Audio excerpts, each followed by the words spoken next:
what I want to do then, since most of you have quite a bit of time, is just walk through how I recommend structuring your studying, whether you're taking in July, which is about 6-7 weeks away, and then September, which gives you really just about 4 months. So you've got a good chunk of time.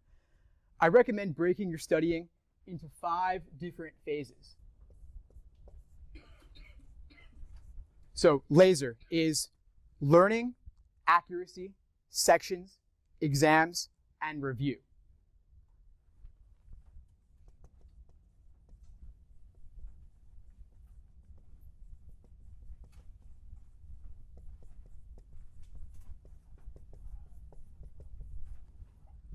These are the phases. You want to go through them in this order.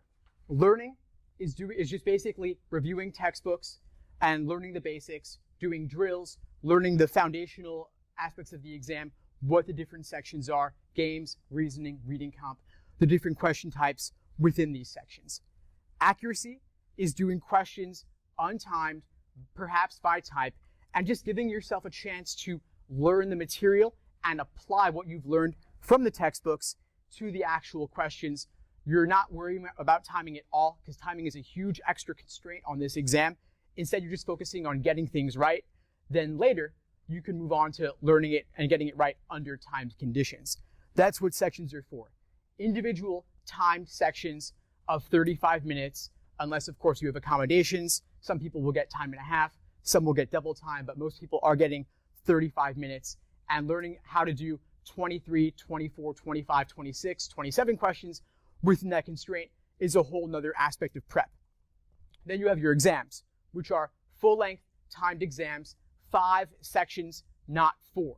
The published books of LSAT prep tests only contain 4 sections because, of course, they're not giving you the experimental section.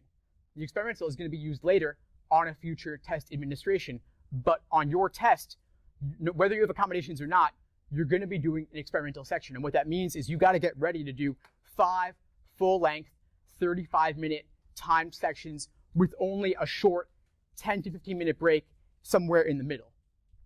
After you start engaging in these timed exams, the last part is review, which is figuring out why you got things wrong, why you had difficulty with things. Maybe it was a time constraint, maybe it was just the fundamental concepts that the questions were testing. Doesn't really matter, but you've got to figure out what it is so you can avoid making those same mistakes again. One thing I too often see from students is that they want to take exam after exam, measure the results, be happy or sad about those results, and then move on from there. And that's understandable. That's what I did back when I was studying. It actually took me an entire year to go from a 152 to a 175. And the biggest breakthrough I had was when I was able to figure out why I was making the same mistakes again and again.